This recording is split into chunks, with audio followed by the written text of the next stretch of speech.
నమస్కారం. ఆంధ్రప్రభ భక్తి ప్రేక్షకులకు స్వాగతం. నేను లక్ష్మి. అయ్యప్ప మాలధారులు ఎంతో పవిత్రంగా భావించే మకర జ్యోతి దర్శనానికి సమయం వచ్చేసింది.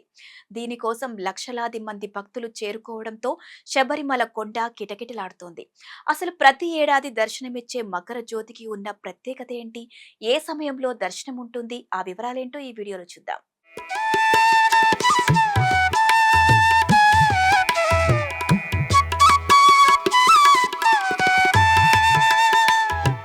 కేరళలోని ప్రసిద్ధ పుణ్యక్షేత్రం శబరిమలలో ప్రతి సంవత్సరం దర్శనమిచ్చే మకర జ్యోతికి చాలా ప్రత్యేకత ఉంది.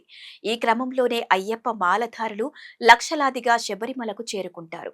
పాదయాత్రగా అక్కడకు చేరుకుంటున్న భక్తులు చేస్తున్న అయ్యప్ప నామ స్మరణతో పంచగిరులు మారుమోగుతాయి. అయితే సూర్యుడు ధనస్సు రాశి నుంచి మకర రాశిలోకి ప్రవేశించే మకర సంక్రమణ ఘడియ మధ్యాహ్నం 3:13 జరుగుతుంది. ఆ తరువాత సాయంత్రం సూర్యాస్తమయం తరువాత సుమారు 6:30 నుండి 6:55 మధ్య శబరిమల కొండకు ఎదురుగా ఉన్న పొన్నంబలమేడు పర్వతంపై మకర జ్యోతి 3 సార్లు దర్శనమివ్వనుంది. ఆ జ్యోతి దర్శనం అయ్యప్ప స్వామి వారి దైవిక ఉనికికి సంకేతంగా భక్తులు భావిస్తారు. అయితే అయ్యప్ప స్వామి తన అవతార లక్ష్యాన్ని నెరవేర్చిన తరువాత ఈ రోజున మకర జ్యోతి రూపంలో జ్యోతిర్మయుడై భక్తులకు అభయమిచ్చారని పురాణాలు చెబుతున్నాయి.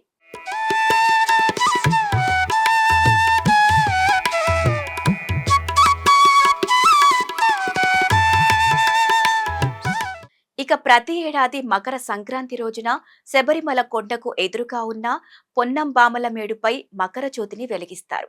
అయితే ఇక్కడ మకర జ్యోతికి మకర విళక్కకు చిన్న తేడా ఉంది. ఆకాశంలో కనిపించే నక్షత్రాన్ని మకర జ్యోతి అని, పొన్నంబలమేడు కొండపై వెలిగే దీపాన్ని మకర విళక్కు అని పిలుస్తారు. ఈ జ్యోతిని వెలిగించే సాంప్రదాయాన్ని పూర్వం గిరిజనులు పాటించగా ఇప్పుడు ట్రావెన్కోర్ దేవస్థానం బోర్డు నిర్వహిస్తోంది. ఈ దివ్య జ్యోతిని చూడటం వలన జన్మ జన్మల పాపాలు తొలగిపోతాయని భక్తుల ప్రగాఢ విశ్వాసం. అయితే మకర జ్యోతి దర్శనానికి ముందు పందల రాజవంశీకులు పంపే తిరువాభరణాలు సన్నిధికి చేరుకుంటాయి.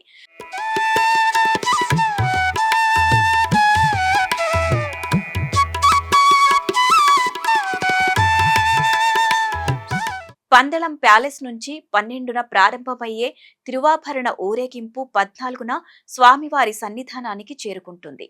ఈ ఆభరణాల పెట్టెలు 3 రోజుల పాటు భక్తుల జయ జయ ధ్వానాల నడుమ ఊరేగింపుగా శబరిమలకు వస్తాయి. ఈ ఆభరణాలను స్వామివారికి అలంకరించిన తరువాత జరిగే మహాహారతి సమయంలోనే ఆకాశంలో మకర జ్యోతి వెలుగుతుంది. ఇకపోతే గతంలో జరిగిన కొన్ని సంఘటనల నేపథ్యంలో ఉత్సవాల రద్దీని నియంత్రించేందుకు భక్తుల సంఖ్యపై అధికారులు కఠినమైన పరిమితులను విధించారు. ఈ క్రమంలోనే కేరళ హైకోర్టు ఆదేశాల మేరకు భక్తులు ఇబ్బంది పడకుండా ముందస్తుగా ఆన్లైన్ రిజిస్ట్రేషన్ విధానాన్ని కల్పించింది. ఈ నేపథ్యంలో ఆన్లైన్ ద్వారా బుక్ చేసుకున్న వారికి మాత్రమే దర్శనాలు కలిగిస్తున్నారు. అలాగే వారి భద్రత కోసం శబరిమల మార్గాలతో పాటు సన్నిధానం వద్ద అదనపు పోలీసు బలగాలను మోహరించారు.